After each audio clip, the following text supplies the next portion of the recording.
ಈ ದಿನ ನಮ್ಮೆಲ್ಲರ ಆರಾಧ್ಯ ಗುರುಗಳು ಶ್ರೀ ಶೃಂಗೇರಿ ಶಂಕರ ಮಠದ ಕಿರಿಯ ಸ್ವಾಮೀಜಿಗಳು ಆದಂಥ ವಿಧುಶೇಖರ ಭಾರತಿ ಸ್ವಾಮಿಗಳು ಇವತ್ತು ಮೈಸೂರಿಗೆ 2 ದಿವಸದ ಹಿಂದೆ ಆಗಮಿಸಿ ಸಮಸ್ತ ಮೈಸೂರು ಭಾಗದ ಭಕ್ತವೃಂದದವರಿಗೆ ಆಶೀರ್ವಚನ ಮತ್ತು ಕಾರ್ಯಕ್ರಮಗಳಲ್ಲಿ ಪಾಲ್ಗೊಳ್ತಿರೋದು ಎಲ್ಲರೂ ಕೂಡ ನೋಡಿದಿರಿ.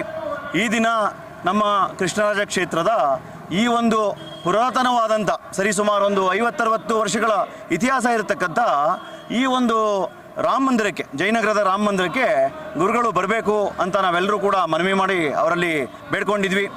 ನಮ್ಮ ಒಂದು ಮಾತಿಗೆ ಹೋಗೊಟ್ಟು ಗುರುಗಳು ಖಂಡಿತ ಬಂದು ಹೋಗ್ತೀನಿ, ನೆರೆದಿರ್ತಕ್ಕಂಥ ಸಮಸ್ತ ಭಕ್ತವೃಂದದವ್ರಿಗೂ ಬಂದು ಆಶೀರ್ವಾದ ಮಾಡಿಬಿಟ್ಟು ಹೋಗ್ತೀನಿ ಅಂತ ತಮ್ಮ ಎಡಬಿಡದ ಒಂದು ಕಾರ್ಯಕ್ರಮಗಳ ನಡುವೆ ಕೂಡ ಇವತ್ತು ಈ ಒಂದು ನಮ್ಮ ಮೈಸೂರಿನ ಜಯನಗರದ ರಾಮ ಮಂದಿರಕ್ಕೆ ಬಂದು ಸಮಸ್ತ ಭಕ್ತವೃಂದಕ್ಕೂ ಕೂಡ ಆಶೀರ್ವಾದ ಮಾಡಿ ಹೋಗಿದ್ದಾರೆ.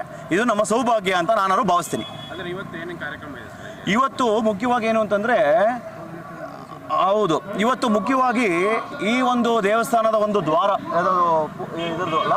ಉತ್ತರ ದ್ವಾರದ ಒಂದು ಇವತ್ತು ಉದ್ಘಾಟನೆ ಗುರುಗಳು ಮಾಡಿದ್ದಾರೆ.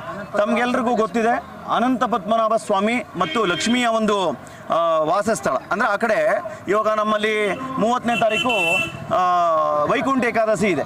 ಸೊ ವೈಕುಂಠ ಏಕಾದಶಿ ಪ್ರಯುಕ್ತ ಇಲ್ಲಿ ಅನಂತ ಪದ್ಮನಾಭ ಸ್ವಾಮಿ ಮತ್ತು ಲಕ್ಷ್ಮೀ ಅಮ್ಮನವರ ಒಂದು ಸನ್ನಿಧಾನ ಇರೋದ್ರಿಂದ ಅವತ್ತು ಆ ದ್ವಾರಕ್ಕೆ ಒಂದು ವಿಶೇಷವಾದಂಥ ಒಂದು ಮಹತ್ವ ಇದೆ. ಅದಕ್ಕೋಸ್ಕರ ಗುರುಗಳು ಬಂದು ಇವತ್ತು ಆ ದ್ವಾರದ ಉದ್ಘಾಟನೆ ಮತ್ತು ಸಮಸ್ತ ಭಕ್ತರಿಗೂ ಕೂಡ ಫಲಮಂತ್ರಾಕ್ಷತೆ ನೀಡಿ ಆಶೀರ್ವಾದ ಮಾಡಿ ಹೋಗಿದ್ದಾರೆ.